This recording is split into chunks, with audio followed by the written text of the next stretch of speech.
Hi అండి. రాణమ్మ చేతి వంటలో ఈరోజు బీరకాయ శనగపప్పు కర్రీ అయితే చేసేద్దామండి. చూసేద్దాం రండి. ఇవన్నీ ముందుగా కట్ చేసి రెడీ చేసి పెట్టుకుందామండి. కళాయి అయితే పెట్టేసుకున్నాం కదండి, ఆయిల్ పోసేసుకుందాం.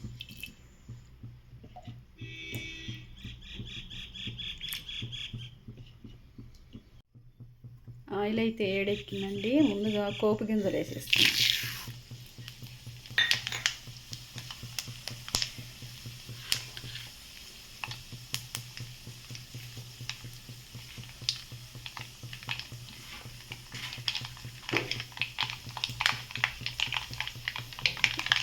ఉల్లిపాయలు వేసుకున్నాం. 4 పచ్చిమిరపకాయలు, కొద్దిగా కరివేపాకు,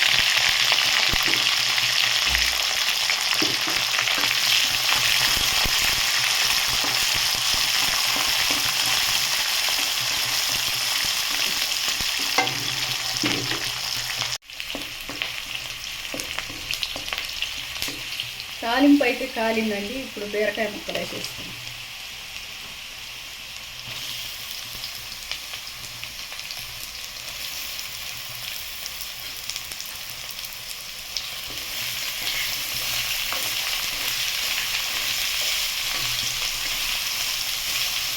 బీరకాయ ముక్కలు అయితే వేసేసామండి. ముందుగా నానబెట్టిన పచ్చెనగపప్పు 2 గంటల ముందు నానబెట్టి ఇదైతే ఇందులో వేసేసాం.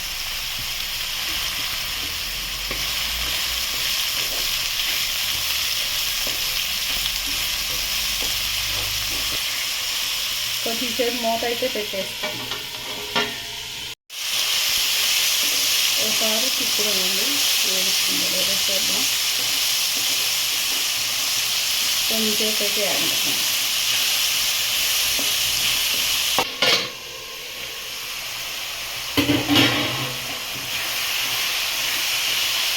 బీరకాయలు అయితే బాగా మగ్గాయండి. ఇప్పుడు పసుపు వేసేస్తాం.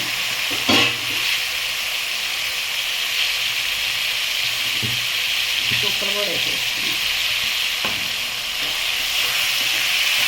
టమాటాలు బాగా కాసేపు మగ్గనిద్దామండి. కాసేపు మూత పెట్టారు.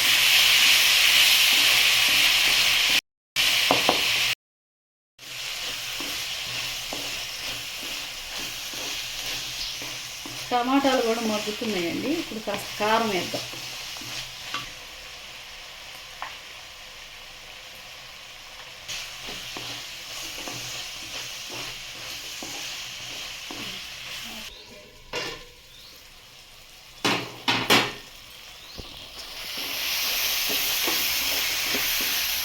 అన్నీ మగ్గాయండి.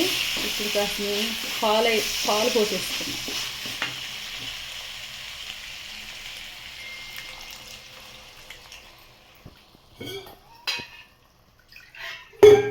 కొన్ని వాటర్ కూడా పోసేసుకున్నాం.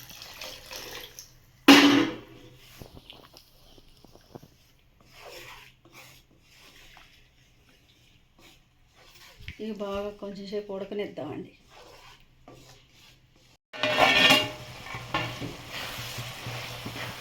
పాలు నీళ్ళు అన్నీ ఎలాగైతే బాగా ఎగిరిపోయాయండి. మధ్యన కలుపుకుంటూ ఉండాలి. మధ్యలో 2 సార్లు కలిపాను.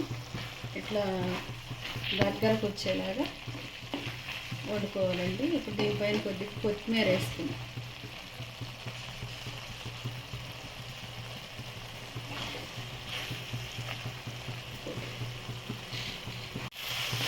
బీరకాయ పచ్చెనగపప్పు కూర అయితే ఇలాగ రెడీ అయిపోయిందండి.